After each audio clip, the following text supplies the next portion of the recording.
Question one में वो कहता है क्लियरली यहाँ पे, जैसे हमने मेंशन करता है वो, कि complete the table by adding the names of the three planets. तो वी नो ये मरकरी होना चाहिए, ये जुपिटर होना चाहिए, ये यूरेनस होना चाहिए। फिर वो कहता है ऑर्बिटल स्पीड ऑफ मार्स निकाल दो किलोमीटर्स पर सेकंड में। तो उसके लिए आपने कल फॉर्मूला किया था, that was distance upon time. तो डिस्टेंस आपको बताया था हमने 2 पाई आर होना चाहिए, टाइम पीरियड। देखते हैं क्या गिवन है। तो डिस्टेंस गिवन है मार्स का हमें, orbital radius would be distance, क्योंकि सन से लेके मार्स कितना दूर है। ये सन है हमारा, ये मार्स है, तो ये डिस्टेंस उन्होंने हमें दिया हुआ एक्सपोनेंट 8 किलोमीटर्स में दिया हुआ, तो we can keep it in kilometers. 2 into pi into r, which is very easy. ठीक है। And then T, orbital period उन्होंने डायरेक्टली हमें सेकंड्स में दिया हुआ है, तो we don't have to convert it into anything other than seconds. उसको सॉल्व कर लें।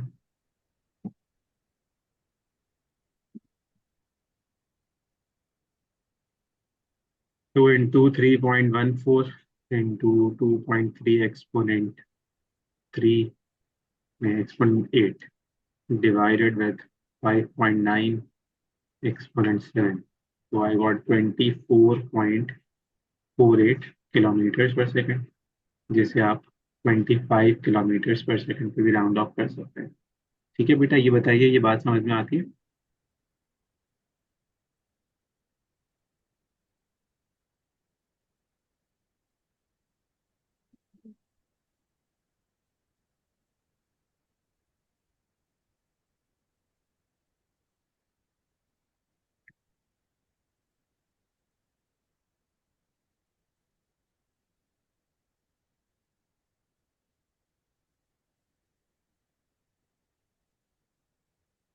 नहीं नहीं, कुछ भी मेमोराइज नहीं करना बेटा।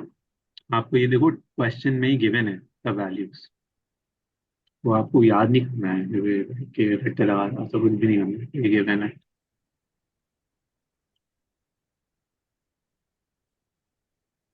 हाँ, नेम ऑफ द प्लेनेट तो आई थिंक याद ही होंगे ना, वो तो सब बच्चों को याद ही होता है। ठीक है। Then it says describe the relationship between the distance and its orbital period. क्या मतलब है? वो ये पूछ रहा है कि हमें एक रिलेशनशिप बनाना है बिटवीन कि सन से कितना दूर एक प्लैनेट है, ठीक है, डिस्टेंस, और पीरियड यानी कि वो कितनी देर में जो है वो सन के राउंड घूमता है। तो नॉर्मल सी लॉजिक है, अगर आप वैसे क्वेश्चन में देखें भी तो भी आपको नजर आ रहा है, as we move farther away distance increase हो रहा है, right? So is orbital period, right? तो ये नजर भी आ रहा है आपको ट्रेंड, और आपको वैसे अंडरस्टूड भी होनी चाहिए ये बात। तो we can write for 1 mark as distance from sun increases, orbital period also increases.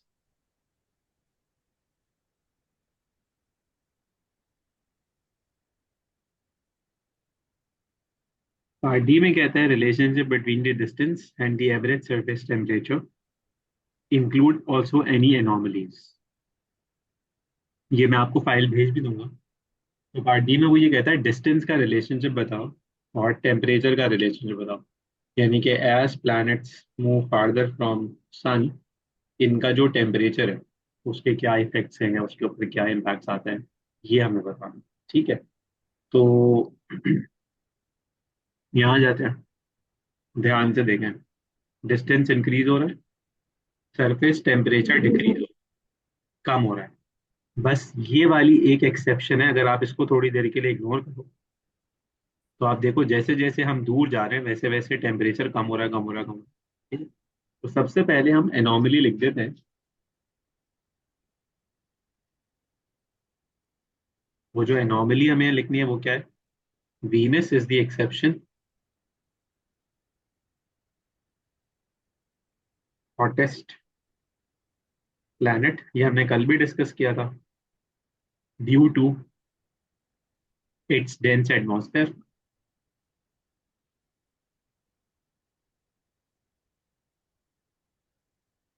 ठीक है। दूसरी बात क्या है फिर? As distance increases surface temperature decreases. यही अंडरस्टैंडिंग थी, यही हमें वहां नजर आ रहा था। देखो 7 मार्क्स हैं तो इजियर, इजिएस्ट 7 मार्क्स हम कह सकते हैं, यानी कि इससे ज्यादा आसान 7 मार्क्स हो नहीं सकते जितने 7 मार्क्स यहाँ ये हुए हैं। ठीक है, यहाँ तक सबको बेटा बात समझ में आती है?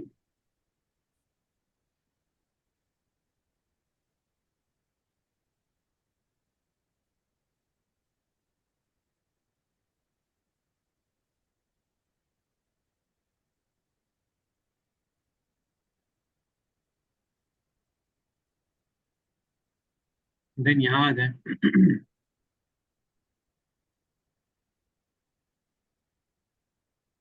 मैं तो बस लेग मार रहा हूँ। तो ये कहते हैं what is meant by light year. कल हमने ये किया था। This is distance travelled by light in 1 year in vacuum. वो डिस्टेंस जो लाइट ट्रेवल करती है 1 साल में वैक्यूम में, उसे हम लाइट ईयर कहते हैं। मे बी एनोमलीज का मतलब होगा एक्सेप्शन, जो स्टैंड आउट कर रही हो चीज, अलग से कोई चीज हो ना, तो वो नॉर्मल ट्रेंड से अलग हो, दैट इज एन एनोमली। तो अगर हम प्रीवियस क्वेश्चन पे जाएं, तो यहाँ पे इस ट्रेंड में जो एक्सेप्शन है ना वो वीनस है। तो हमने वीनस को स्ट्रेट कर दिया क्योंकि क्वेश्चन में उसने बोला था कि आप जो है ना वो कोई भी एनोमली लिख दो, हमने वो लिख दी। ठीक है, अब आते हैं आगे। यहाँ पे वो कहता है डायमीटर और मिल्की वे बता दो। तो ये एक मतलब रट्टा मारने वाली चीज है, तो आप इसको याद कर लो। लाइट ईयर्स में डायमीटर होगा exponent 1 million light milky way में। ये याद करना है, आप मेमोराइज करना। There are several stages in the life cycle of a star. अब ये देखो कल हमने किया था ये, मतलब लास्ट क्लास में किया था। अब ये इसलिए समझना था, इसमें ये नहीं समझना था कि न्यूट्रॉन स्टार में क्या हो रहा है तो प्रोटो स्टार में क्या हो रहा है तो सुपरनोवा, सिर्फ ये स्टेजेस पता होने चाहिए, दैट इज। तो अब अगर हम देखें, मैसिव स्टार है तो ये रेड सुपर जाइंट बनेगा। रेड सुपर जाइंट के बाद इनमें से बताओ ये क्या बनेगा? तो रेड सुपर जाइंट के बाद इसने बनना है बेटा सुपरनोवा। ठीक है, supernova can break into two things. Supernova बन सकता है, दो चीजों में कन्वर्ट हो सकता है, ये भी याद करना है। First one is nebula and the other one is black hole और न्यूट्रॉन स्टार।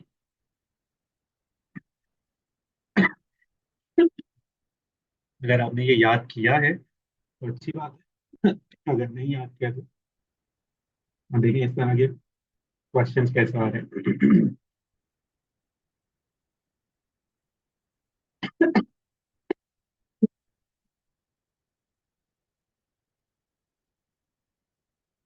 तो ये बात। Then it says state the stage in the life cycle where heavy elements are formed। तो heavy elements कहाँ पे बनते हैं? सुपरनोवा में बनते हैं। यानी कि आयरन बन रहा होता है और लेड बन रहा होता है, मरकरी बन रहा होता है। जब हाइड्रोजन फ्यूज हो रहे होते हैं न्यूक्लियर फ्यूजन के थ्रू, तो बड़े बड़े एलिमेंट्स, हेवी एलिमेंट्स बन रहे होते हैं।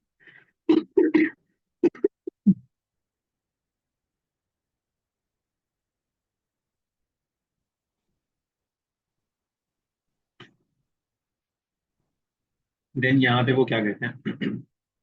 वो कहते हैं current scientific understanding is that the universe began 14 billion years ago in an event known as big bang. Explain one observation that supports this big bang theory. तो इसकी जो ऑब्जर्वेशन है वो हमने कल डिस्कस की थी। अब वहां पे कह सकते हो कि रेड और blue colours are observed in space from earth. तो हमने कहा था कि कुछ स्टार्स हैं जो अर्थ की तरफ आ रहे हैं और कुछ स्टार्स हैं जो अर्थ से दूर जा रहे हैं। तो इस ऑब्जर्वेशन से बिग बैंग थियरी यानी कि एक एक्सप्लोजन, एक्सप्लोजन कंफर्म होता है। एक्सप्लोजन कैसे कंफर्म होता है उसको समझना बड़ा आसान है। देखो अगर हम ये कहते हैं कि बहुत सारे प्लैनेट्स हैं, बहुत सारे स्टार्स हैं स्पेस में, और एक बीच में बड़ा सा धमाका हुआ है, ठीक है, ब्लास्ट हुआ है। अब ये जब ब्लास्ट होगा तो ऐसे तो नहीं होगा ना कि सारे के सारे जो प्लैनेट्स हैं वो एक डायरेक्शन में जाएंगे। कुछ इधर जा रहे होंगे, कुछ ऐसे जा रहे होंगे, कुछ कहाँ जा रहे होंगे, मतलब डिफरेंट डायरेक्शन में जा रहे होंगे। तो नेचुरल सी बात है भाई, इस ब्लास्ट में कुछ ना कुछ ऐसे भी होंगे जो से अर्थ यहाँ पे है, से अर्थ की तरफ आ रहे होंगे। कुछ ऐसे होंगे जो अर्थ से दूर जा रहे होंगे। तो जो अर्थ की तरफ आ रहे होंगे वो बेसिकली होंगे ब्लू कलर के, हमें नजर आ रहे होंगे। जो अर्थ से दूर जा रहे होंगे वो हमें रेड कलर से नजर आ रहे होंगे। ये हमने किया था। तो आप यहाँ पे एक्सप्लेनेशन दे सकते हैं कि स्टार्स, गैलेक्सीज, प्लैनेट्स, कुछ भी लिख दें, moving towards earth appear blue, while stars, galaxies, planets moving away from Earth appears red। ठीक है, ये होगा 4 मार्क्स। तो ये मैंने आपके सामने एक ईयर किया है पेपर का, दैट इज 2023। ठीक है, अब मैं आपको कुछ और एग्जामिनेशन पेपर्स दिखा देता हूँ, तो आपको थोड़ा अंदाजा हो जाएगा कि किस तरह के जो है वो क्वेश्चन आ रहे होते हैं।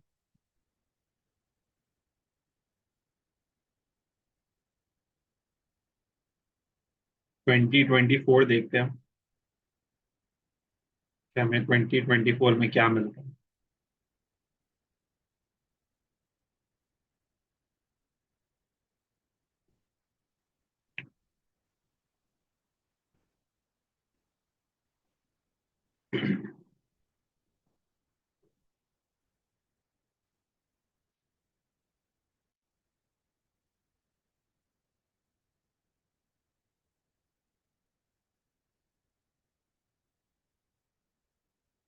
ये है आपके सामने 2024 का पेपर। मैंने कहा था देखिए 2025 में भी लास्ट क्वेश्चन जो है ना वो स्पेस का होगा। देख लें आराम से, 11 मार्क्स का क्वेश्चन है, स्पेस का। सेकंड लास्ट क्वेश्चन आप लोगों का भी रेडियो एक्टिविटी का होगा। तो ये ऐसे ही होगा। अब पहले जगह आप इसे पढ़ें, फिर इसे मिलके करते हैं। ये अभी कॉन्सेप्ट आपके सारे क्लियर भी हो जाएंगे और आपको ये सारा इजीली समझ में भी आ जाएगा, इसमें कोई टेंशन नहीं रहेगी।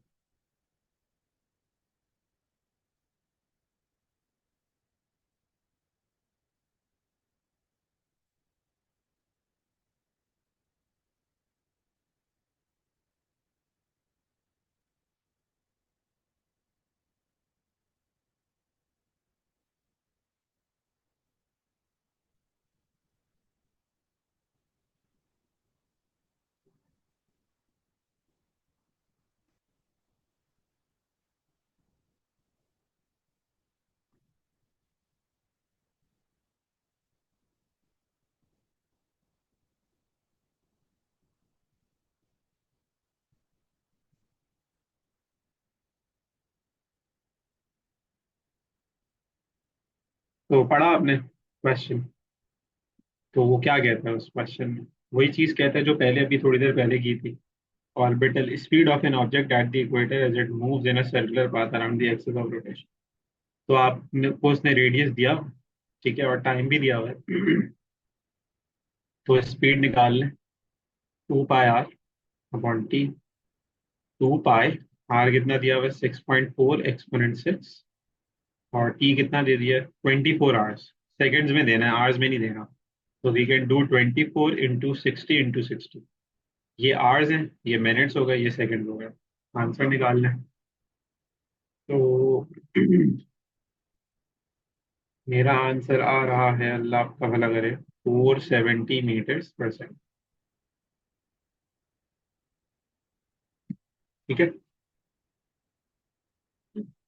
देन नेक्स्ट पार्ट में वो क्या कहते हैं,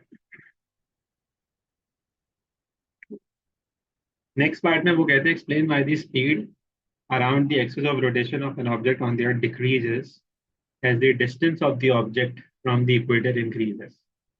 ये वो समझा रहे हैं। पहले आप इस डायग्राम को देखें, फिर इस क्वेश्चन को पढ़ें, फिर मैं आपको समझाता हूँ कि वो क्या क्या रहा है और हमें लिखना क्या है। पहले आराम से आप इसको पढ़ें, इसकी अंडरस्टैंडिंग डेवलप करें।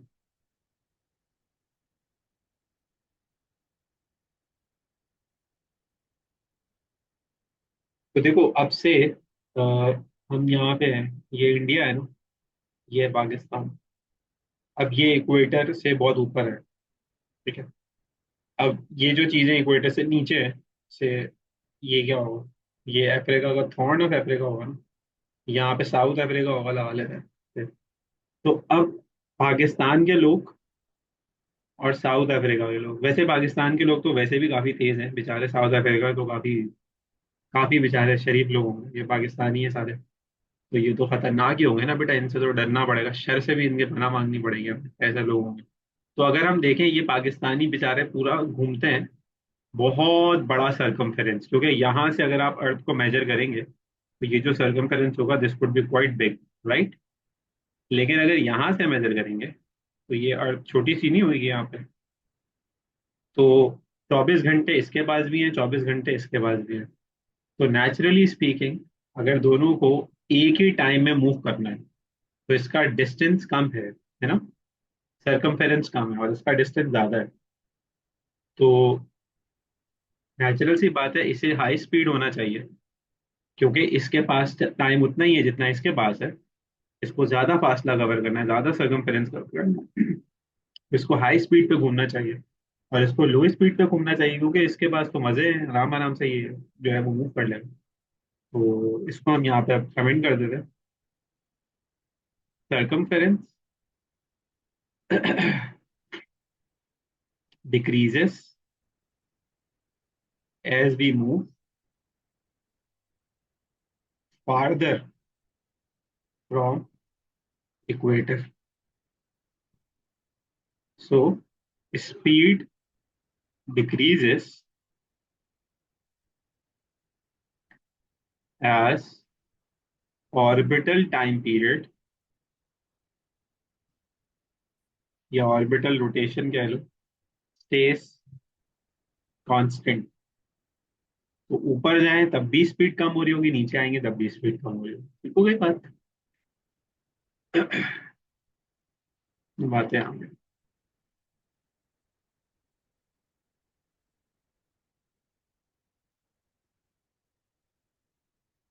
चले इसे पढ़ लें फिर मैं कराता हूँ।